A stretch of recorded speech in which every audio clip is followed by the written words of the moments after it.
Malgré les initiatives de paix prises, les résolutions adoptées notamment par le Conseil de sécurité des Nations Unies et le Conseil des droits de l'homme, malgré les accords de Washington et de Doha, des initiatives de l'Union africaine, de la communauté est-africaine à SADC, la situation à l'est de la RDC demeure plus préoccupante. Nous prions Dieu que cette guerre n'a pas encore embrasé toute la région, mais le Burundi est en train d'en payer le prix. C'est pour cela que le Burundi réitère son appel à la mise en œuvre effective des résolutions déjà adoptées, notamment la résolution 2773 des Nations Unies et celle du Conseil des droits de l'homme. Quand on était à Washington pour assister à la signature de l'accord de Washington, tout le monde avait espoir. Mais malheureusement, cet espoir a duré quelques secondes.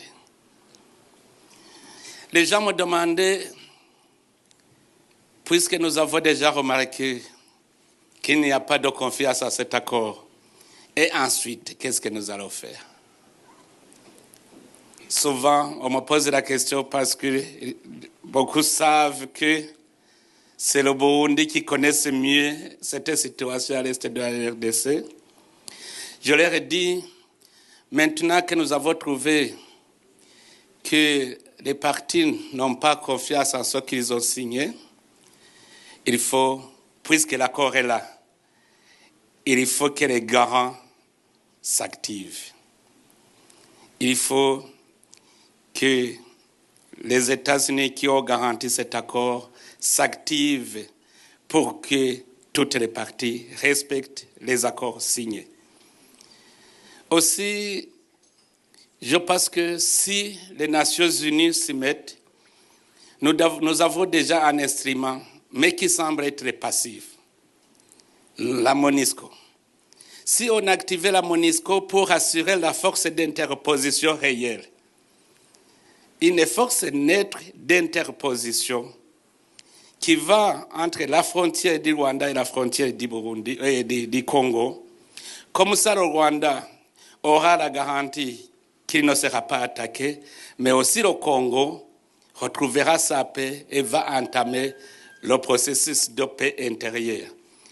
Il n'est pas possible que le Congo entame le processus de paix tant qu'il n'y a pas de cessez-le-feu, tant qu'il n'y a pas de séparation des forces, de désengagement, tant que les combattants ne sont pas cantonnés pour entamer le processus de DER.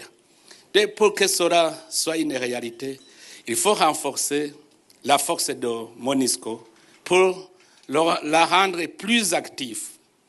Comme ça, toutes les parties pourront respecter les engagements pris.